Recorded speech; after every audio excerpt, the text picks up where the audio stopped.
los propagandistas ucranianos publican nuevos mapas y mensajes de pánico sobre la situación extremadamente difícil de las Fuerzas Armadas de Ucrania en Avdiivka, donde las tropas de Rusia están asaltando los barrios del sur y del norte.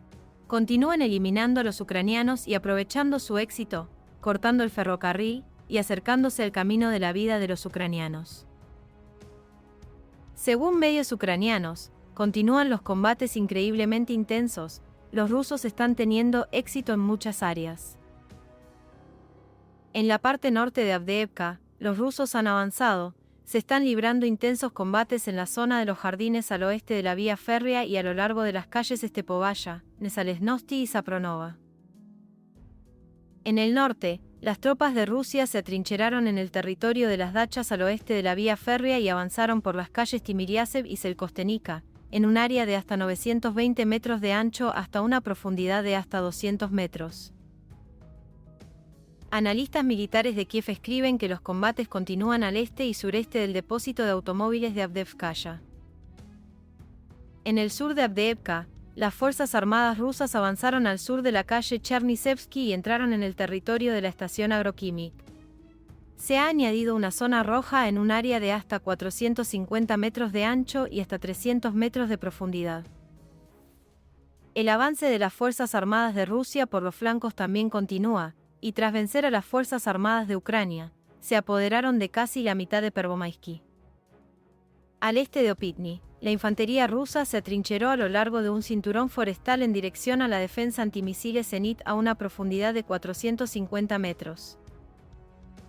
El Estado Mayor de las Fuerzas Armadas de Ucrania informó en su informe matutino que las Fuerzas Armadas rusas llevaron a cabo 41 ataques, 23 ataques cerca de Avdiivka y 18 ataques al sur de Tonenkoye, cerca de Pervomaiskoye y Nevelskoye. El analista de Bild, Julian Robke, resaltó en la edición de hoy que la situación se está volviendo crítica para las Fuerzas Armadas de Ucrania en Avdiivka, debido a que es especialmente peligrosa en el centro, donde las Fuerzas Armadas de Rusia se encuentran a unos 200 metros de una de las últimas rutas de suministro del grupo de las Fuerzas Armadas de Ucrania.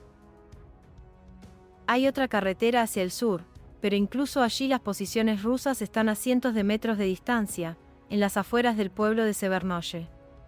Si se cortan estas rutas, la ciudad quedará rodeada y caerá, afirma Roubka. Según sus cálculos, la anchura del corredor de las Fuerzas Armadas de Ucrania entre las posiciones del ejército de Rusia se ha reducido a 4,85 kilómetros. El ejército ruso logra avanzar gracias a una ventaja en artillería de aproximadamente 5-1, en el aire y en el número de tropas. A menudo, solo los drones operan contra grupos de infantería rusa que avanzan. Anteriormente se informó que Kiev transfirió la tercera brigada de asalto a Avdiivka. Según Forbes, tal paso por parte del comando de las Fuerzas Armadas de Ucrania no era obvio, ya que al decidir quedarse y luchar, las tropas ucranianas están asumiendo un gran riesgo. Forbes cree que la sustitución de Valery Zaluzhny por Alexander Sirski, como comandante en jefe de las fuerzas ucranianas, podría indicar la intención del presidente ucraniano Zelensky de luchar por Avdiivka incluso a un alto coste. Al mismo tiempo, el problema clave para las Fuerzas Armadas de Ucrania sigue siendo una escasez crítica de proyectiles. Cuando no queden municiones, no importará si hay una o dos brigadas ucranianas en Avdiivka.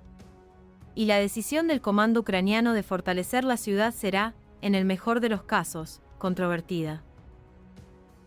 En el peor de los casos, esto podría provocar un baño de sangre para las tropas ucranianas que intentan huir hacia el oeste desde una ciudad que ya no pueden defender ante el poderoso avance de las fuerzas de Rusia.